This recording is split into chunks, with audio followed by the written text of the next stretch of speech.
होने के बाद 12-13 दिन का जो धर्म कांड क्रियाकर्म जो क्रिया धर्म है जो गृहस्थ में होता है, यदि वो सब ना किया जाए और 15 दिन का अखंड नाम जप कीर्तन करवाया जाए तो क्या ये उचित है? सबसे ज्यादा जोर की बात हुई है। हाँ, 2-4 लड्डू खोए के मिला के देने से जीवात्मा को तृप्ति नहीं हो जाती। जिस समय उसके निमित्त से अगर 12-13 दिन नाम कीर्तन कर लो तो कहीं भी हो जाए उसका परम मंगल होगा। नाम सबसे बड़ी यज्ञ है। यज्ञों में सर्वश्रेष्ठ यज्ञ जब यज्ञ मैं हूं, भगवान गीता में कहते हैं। और जब भगवत मंत्र का, भगवान नाम का जितना भी सूक्ष्म हो उतना अधिक होता है। कीर्तन जितना उच्च स्वर से हो उतना अधिक महत्व होता है।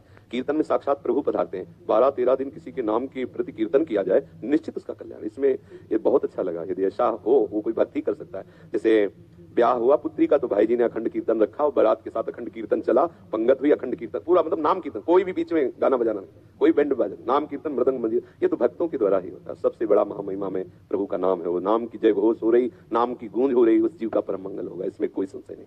सर महाराज जी, किसी महापुरुष ने कहा कि श्री राम ने भी जब मानव अवतार लिया तो उन्होंने भी अपने पिता का पिंडदान किया। हाँ, लेकिन एक इसमें ध्यान देने योग्य बात है, भगवान जब अवतार लेते हैं तो जिस समय जैसा वेश होता है ठीक वैसी ही लीला करते हैं। मर्यादा पुरुषोत्तम भगवान जब अवतार लिए तो उन्होंने अपने चरणारविंद की भक्ति का भाव करके कभी जय श्री राम जय सुना?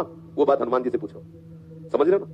भगवान अवतार लेते हैं तो धर्म की स्थापना करते हैं, और जब भक्त अवतार लेते हैं तो भगवान की भक्ति की स्थापना करते हैं। ये भगवान की भक्ति की स्थापना की बात है। भगवत धर्म के महारस का अनुभव कराने के लिए भगवान का कृपा रूपी संत जन होते हैं। वही भगवान जब एक वैरागी के रूप में अवतरित होते हैं, भगवान ऋषभ देव जी के रूप में वैराग्य धारण करते हैं, तो आप देखो उनका राज और उनका वैराग्य। वही श्री राम जी जब वनवास का स्वरूप धारण करते हैं तब आप उसमें देखो बहुत प्रार्थना कर रहे हैं सुग्रीव जी, एक बार किष्किंधा में प्रवेश का उनका नहीं, आज्ञा है 14 वर्ष तक वनवास नहीं गए। आप देखिए, तो प्रभु वही लीला करते हैं जो वेश काचते हैं, वैसी बिल्कुल ठीक वैसी लीला करते हैं। तो इसलिए भक्त को भगवान ने कहा मोते अधिक संत कर लेखा, क्योंकि भगवान तो और धर्मों की स्थापना भी करते हैं, लेकिन भक्त केवल भागवत धर्म की स्थापना करते हैं। जो भगवान ने इशारा किया सर्वधर्मान परित्यज्य मामेकम शरणम व्रज, इसकी पूर्ति, इसकी स्थापना भक्तों से होती है। भगवान तो सूत्र बोल दिए, लेकिन भक्त उसकी स्थापना करता है। और भगवान स्थापना करते हैं दुष्टों का विनाश करके धर्म की, और भक्त स्थापना करते हैं दुष्टता का विनाश करके भागवत धर्म की। दुष्टों का विनाश भक्तों के द्वारा नहीं होता, भक्तों के द्वारा दुष्टता का विनाश होता है। इसलिए भगवान ही वर्णन करते हैं, सातों सम महिमे जग देखा, मोते अधिक संत कर लिखा। हाँ, तो भगवान नाम की प्रतिष्ठा उनके दास के द्वारा होगी। कभी सुना है भगवान को अपना नाम कीर्तन करते हुए? लेकिन कभी हनुमान जी के हृदय में देखा झांक के रोम रोम राम रंग में रंगा हुआ है? कोई देखा चेष्टा केवल राम नाम कीर्तन में, राम नाम चिंतन में, राम रूप में डूबे हुए? हमें अगर भक्ति की बात करनी है तो हमें श्री हनुमान जी के चरणों की तरफ देखना होगा, क्योंकि भक्ति की स्थापना करते हैं। अगर धर्म की बात करनी है तो भगवान श्री राम की तरफ देखो, क्या धर्म है किसका, उसमें आचरण, भाई के प्रति भाई का क्या धर्म, एक पुत्र का क्या धर्म, उस एक राजा का क्या धर्म, एक प्रजा का क्या धर्म, पूरा का पूरा प्रभु ऐसे आचरण करके दिखा रहे हैं। समझ रहे ना? रामवीर जी, महाराज श्री के श्री चरणों में कोटि कोटि दंडवत प्रणाम। महाराज श्री से प्रार्थना है कि मुझे ओम नमो शिवाय का जप करता हूं। अब 1 साल से YouTube के माध्यम से आपसे जुड़ा हूं। मेरा मार्गदर्शन करें कि मैं राधा नाम जप करूं या शिव जी का ही नाम जप करूं। मेरी यह दुविधा दूर करें। दुविधा नहीं, यदि अंदर से शिव प्रेरणा हो रही कि आप राधा नाम जप करो तो शिव भक्ति का फल है श्री प्रिया प्रीतम के चरणों का प्रेम होना। नरसिंह मेहता जी भगवान शिव के चरणों के पूर्ण आश्रित हो गए तो साथ ही लेके गए, साक्षात रास बिहारी ठाकुर के रास में प्रवेश दे दिया, सीधे रास में। तो ये जब प्रसन्न होते हैं, मानो पंचाक्षरी मंत्र जब फलीभूत हुआ तो आपको राधा नाम महिमा सुनने को मिली और राधा नाम में प्रियता बढ़ रही है। अब दुविधा की बात नहीं है, शिव कृपा की बात है। आपके ऊपर महादेव प्रसन्न हो रहे हैं और राधा नाम में आपको अग्रसर कर रहे हैं, तो आप विश्वास करके वो राधा नाम की तरफ बढ़े। उनकी कृपा का स्वरूप यही है, जिस पर वो प्रसन्न होते हैं तो अपने हृदय का प्रेम दे देते। ठाकुर के हृदय का प्रेम है श्यामा श्याम, महादेव ठाकुर के हृदय का प्रेम है श्यामा श्याम। ऋतु सखी दिल्ली से, सतगुरुदेव भगवान के श्री चरणों में प्रणाम। गुरुदेव, मुझे पता नहीं था कि एकादशी व्रत का उद्यापन करते हैं। दीक्षा से पूर्व मैं श्री जगन्नाथ धाम गई थी, तब एकादशी का दिन था। वहां मैंने महाप्रसाद पाया था और उसके बाद कभी व्रत नहीं रखा। इस बात को 4 माह हो गए हैं। हाँ, कोई बात नहीं है इसमें, ये कोई है नहीं, ऐसा नहीं कि उद्यापन नहीं कर, सब उद्यापन हो जाता है जब हम सच्चे शरणागत बन जाते हैं, प्रभु की शरण में हो जाते हैं। यही सब व्रतों का फल, सब नियमों का फल है। हमारे वृंदावन के रस में डूबे हुए रसिकों ने एकमात्र लाडली लाल के चरणों के अनुराग की उपासना को स्वीकार किया है। इसलिए व्रत नियम संयम सबकी पूर्णता लाडली लाल के चरणों में, सतत 8 पहर उनकी सेवा, उनके नाम रूप लीला का चिंतन करते रहना, जो रूखा सूखा है उनको भोग लगा के उनका उच्छिष्ट पाना, ऐसी भावना से यहाँ के रसिक जन चलते हैं। कोई देखो खास बात नहीं, उद्यापन से क्या खास बात नहीं, हम कोई फल का अनुष्ठान, एक होता संकल्पित अनुष्ठान, उसमें करने का विधान भी बनता है। जैसे अम्बरीश जी ने संकल्पित लिया कि ऐसा करना है, अगर हम नियम पूरा नहीं करते तो फिर संकल्प टूटता है, वो संकल्पित अनुष्ठान। और हमारा पूरा का पूरा संकल्प है कि हमारी एक एक श्वास प्रिया प्रीतम के चरणों में समर्पित हो। वो हम चाहे भूखे हैं तो, खाए हैं तो, हम पवित्र हैं तो, अपवित्र हैं तो, हम यौवन हैं तो, वृद्ध हैं तो, बालक हैं तो, उत्तम कुल के हैं तो, अधम कुल के हैं तो, पढ़े लिखे हैं तो, नहीं पढ़े लिखे तो, कैसी भी परिस्थिति में हमारी एक एक श्वास प्रिया प्रीतम के नाम है। और इससे बढ़कर कोई स्थिति नहीं, इससे बढ़कर कोई उपासना नहीं, हमें यही पहुंचना है। सब फलों का फल यही है। आगे ये कह रही है, मुझसे एक गलती, एक अपराध बन गया है, शरीर अशुद्ध अवस्था में था, मुझे याद नहीं रहा और मैंने गुरुमंत्र का जप कर लिया, गुरुदेव मुझे क्षमा करें। ये भी कोई खास बात नहीं है, ध्यान देने का विषय है।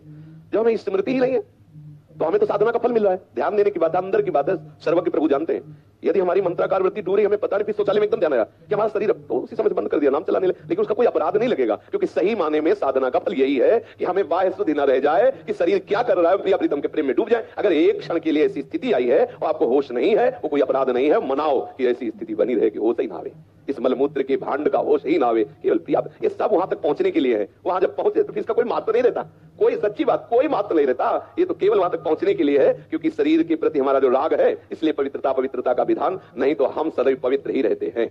चेतन अमल सहज शुक्र, हमारा स्वरूप पवित्र ही है। कभी ऐसा हो तो उसमें खेद न करें कि हमसे अपराध, जहां तक हम चेतना है वहां तक निर्वाह करें। जब चेतना रहित हो गए तो उसका फिर कोई विषय नहीं। आगे ये कह रहे हैं, प्रभु मेरे साथ हैं, इस बात से मैं निर्भय और आत्मविश्वासी बन गई हूँ। गुरुदेव क्या ये बात दैन्य होने के विपरीत है? नहीं, इसकी ठसक होनी चाहिए, इसमें दैन्यता नहीं, इसमें ठसक होनी चाहिए। हमारी लाडली जो हमारे प्यारे, देखो कैसे बात कर रहे हैं सनातन जी, बिल्कुल नहीं करूंगा, तुझे जो भावे सो कर, चाहे गर्दन उतार दे। ये अहंकार थोड़ी बोल रहा है, ये भगवत आश्रय बोल रहा है। तू बादशाह है, तेरा हुक्म होते ही मेरी गर्दन उतार दी जाएगी, जानता हूं, लेकिन नहीं करूंगा राजकाज। श्री कृष्ण को जीवन दे दिया, तुझे जो मन भावे सो कर। ये अहंकार नहीं है, ये हमारी भक्ति का रंग है। और यह अभिमान सदैव बना रहना चाहिए हमारे प्रिया प्रीतम श्यामा श्याम अस अभिमान जाय जन भूरे। एक अंतःकरण धर्म में जो अभिमान होता है, जो भोगों के प्रति, संपत्ति के प्रति, शरीर के प्रति, विद्यादि के प्रति, वो निंदनीय है। जो प्रभु के प्रति लेकर हम होता है वो विशुद्ध सच्चिदानंद होता है, और वो अहंकार निंदनीय नहीं, वो बंदनीय। गोस्वामी तुलसीदास जी तो मांग रहे अस अभिमान जाय जन भूरे, मैं सेवक रघुपति पर। ये भूल करके भी अभिमान कभी ना जाए, अर्थात सदैव बना रहे। हमारे यहाँ कहते हैं, हम श्री श्यामा जी के बल अभिमानी टेढ़े रहे मोहन रसिया। तो ये वो निंदनीय बात नहीं है, आनंददायक है।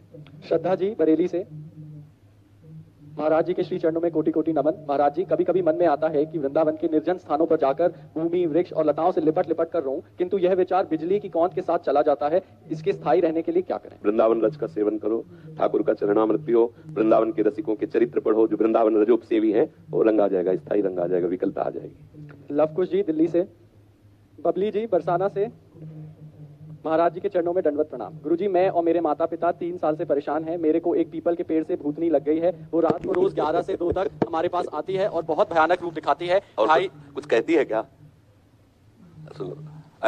मैं तुझको मार दूंगी। तो तुम कहा करो, मैं तुझको तार दूंगी। मैं लाडली जू की नगर की हूँ, लाडली जू की हूँ, तू कैसे मार पाएगी? बच्चा, कोई ऐसा सामर्थ्यशाली नहीं है कि लाडली जू के ग्राम में, लाडली जू के नाम में लगा हो, उसे कोई भूत भूतली लग जाए। सच्ची बात यह है, इस बात को सब स्वीकार नहीं करते, सब भगवान ही है, उनके सिवा कोई नहीं। ये भूत प्रेत जितनी योनियां है ना, मेरा ठाकुर नाटक कर रहा है, ये बात मान लो।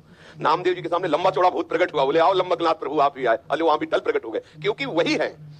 पंखे में, बल्ब में, हीटर में, फ्रिज में, यंत्र के आकार के कारण उस बिजली का प्रभाव बदल गया। एक बहुत गर्म कर रहा है हीटर, और उसी बिजली से एक बहुत ठंडा कर रहा है, इतना ठंडा कर रहा है कि पानी बर्फ हो गया। एक है जीवन दान दे रहा है, छू जाओ तो जीवन ले ले, वही बिजली, बिजली में कोई अंतर नहीं। ऐसे ही श्री कृष्ण रूपी बिजली सब अनंत ब्रह्मांडों में व्याप्त है। हम उधर देखें, जब कोई भयावह स्थिति आवे, उस समय आप चिंतन करो, मेरे प्रभु पधारे हैं। बिल्कुल नहीं। और ये तुम विश्वास कर लो कि राधा किशोरी के नगर में जन्मे, उनकी सखी हो, और राधा राधा जिव्या से को कोई छू नहीं सकता। बच्चा, बिल्कुल कोई नहीं छू सकता। आज से तुम डरना मत, पक्का? और जब तुम्हारे सामने कोई आए तो जोर से चिल्ला के कहना, लाडली किशोरी राधा, फिर हमें बताना। करना तो तुम, ठीक है, ऐसा करना, और फिर हमें तुम बताना, अगली बार आना, बताना भूत कैसा है, कहाँ है भूत, ठीक है? जब गंगा किनारे भ्रमण करते थे ना, तो काफी वर्ष गंगा जी की प्रदक्षिणा में किनारे किनारे व्यतीत हुए। नई अवस्था, तो जैसे कभी ये मन भयभीत करता ना कि यहाँ स्मशान है, कुत्ते लाश खा रहे हैं, कोई साथी नहीं बड़ा संन्यास मार्ग में, तो तत्काल चिंता था, जब सर्वम खलमिदम ब्रह्म, तो भूत की सत्ता कहाँ है? मन कहता नहीं है, तो वही स्मशान में जाके बैठते, बैठ दिखा कहाँ है, कौन है, क्या है? सही कहते हैं, पूरा जीवन पीछे का जो सन्यास का, पूरी गंगा जी के किनारे किनारे भ्रमण करना, कुछ यमुना जी का भी किनारा इछावर आदि के लिए, महा स्मशान काशी, जहां 1000 लाश रोज रखी मिलेगी, सैकड़ों चिताएं एक साथ चलती है, भगवान भूत भावन कैलाशपति की नगरी, जो महा स्मशान कहा जाता है। आप जाकर के देख लीजिए, मणिकर्णिका घाट में ऐसे लाशें रखी जैसे फूल मालाएं, और वहां चिता जलती ही रहती है। और उन्हीं घाटों पे कभी ऐसा नहीं हुआ कि भय लगे। भय तब है जब आप स्वीकार कर लो। अभी आपको भयभीत कर दे कि जरा सी हवा लगी पर भूत भय, आप देख लो, बिना मतलब के भूत आ जाएगा आपके, आवाज भी आने लगेगी। ये मनीराम बहुत विचित्र है, आपको बिल्कुल लगेगा कि कहीं कोई ऐसा नहीं। एक योनि है, भूत योनि है, जो कर्म बिगड़ जाने के कारण, जैसे धुंधकारी प्रेत योनि को प्राप्त, ऐसी योनि है। वो अपना कल्याण करने के लिए भगवत भक्तों के सामने आते हैं, भयभीत करने के लिए नहीं। जैसे भाई जी से हनुमान प्रसाद पोद्दार जी समुद्र के किनारे बैठे हुए नाम जप कर रहे थे, तो देखा कि एक पारसी पोशाक धारण किए हुए कोई सम्माननीय व्यक्ति खड़ा है। भाई जी माला